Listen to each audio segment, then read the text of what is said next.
Muy buenas a todos y bienvenidos al episodio número 20 del ENFAF Podcast. Yo soy José María Puya, tecnólogo de los alimentos, dietista y máster oficial en nutrición deportiva.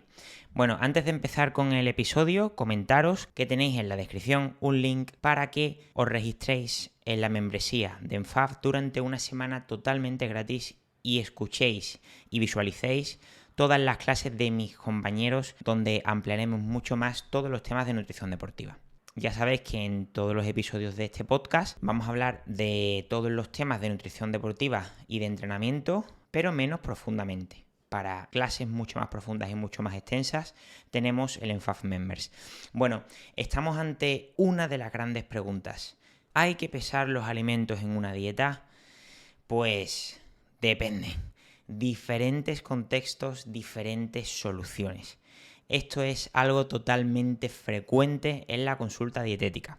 Los que me conocéis un poco sabéis que me dedico al asesoramiento dietético, a la consulta, y mucha gente que está dentro de la población general, que no hace ejercicio físico o que hace ejercicio físico demasiado liviano, o incluso gente que sí que tiene ejercicio físico programado pero que odia el hecho de pesar los alimentos, me dicen: José, yo lo que no quiero, o sea, yo te voy a hacer caso en lo que tú quieras, pero yo lo que no quiero es pesar los alimentos.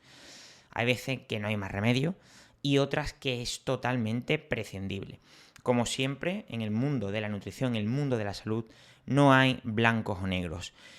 Lo primero, para saber si tienes o no que empezar a pesar los alimentos, es el objetivo que tengas. Es importante que te plantees el objetivo que quieras para tener conciencia de si hace falta. Por ejemplo, vas a hacer una pérdida de grasa, vas a hacer una etapa de ganancia de masa muscular, lo que se conoce como una etapa de volumen, vas a hacer una simple reeducación alimentaria ya que anteriormente comías fatal o llevabas una época comiendo fatal, un cómputo de recomposición corporal con reeducación alimentaria, con mejora del rendimiento. Todo esto va a depender, porque depende de tu objetivo, habrá que afinar mucho en la cantidad.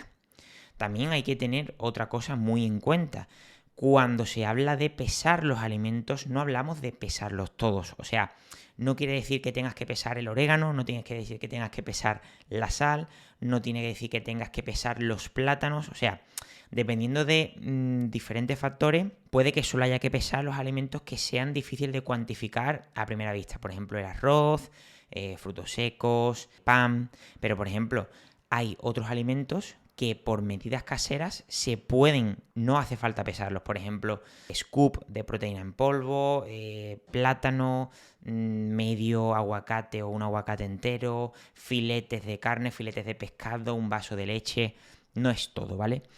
Seguimos con los contextos anteriores. Evolución del objetivo. Antes hemos hablado del objetivo inicial, pero después de toda la planificación que tengamos con ese objetivo, veremos a ver si después en la evolución del objetivo hay que pesarlos o no hay que pesarlos. Me refiero, es posible que tú al principio empieces una planificación dietética de cara a perder grasa corporal y que, como llevabas un año comiendo extremadamente mal y con unos hábitos de vida horrorosos, no te haga falta pesar los alimentos en los primeros, imagínate, 6 meses, porque simplemente con mejorar la alimentación y hacer ejercicio vas a mejorar, pero llega un punto de estancamiento en el que vas a tener que pesar los alimentos o vas a tener que pesar algunos alimentos. Por lo tanto, los objetivos pueden cambiar y se precisa afinar mucho más. Pero es que luego también depende del grupo poblacional de la persona. Nos encontramos con una población general sedentaria extrema, con baja actividad física, nos encontramos con niños, adolescentes. A un niño no le puede decir que pese los alimentos. A un anciano de 85 años no le puede decir que pese los alimentos. Entonces, desde el punto de vista profesional, yo tengo que tener mucha empatía y tengo que saber con quién me encuentro delante. Para vosotros mismos tenéis que ver un poco la situación en la que os encontráis. También, por supuesto, la situación de la que partas. Por ejemplo, si presentas sobrepeso y unos hábitos desastrosos, lo más probable es que en los primeros meses no haga falta que peses absolutamente nada. Seguramente con una buena formación, educación nutricional a través de pautas nutricionales vayan a ser suficientes para mejorar tu composición corporal.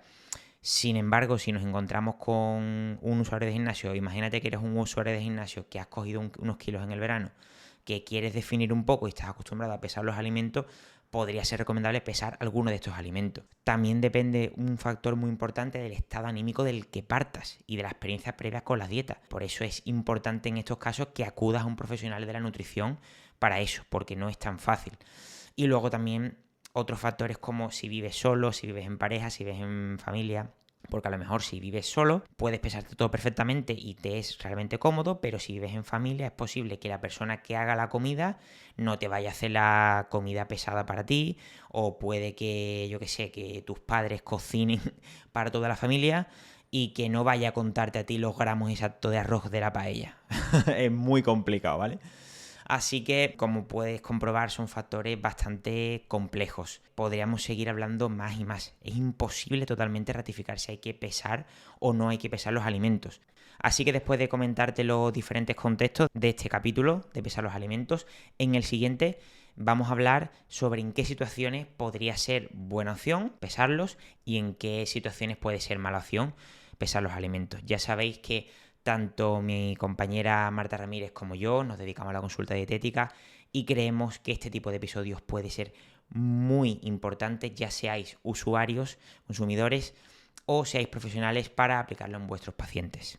Pues nada más, compañeros, nos escuchamos en el siguiente episodio del podcast. Un fuerte abrazo.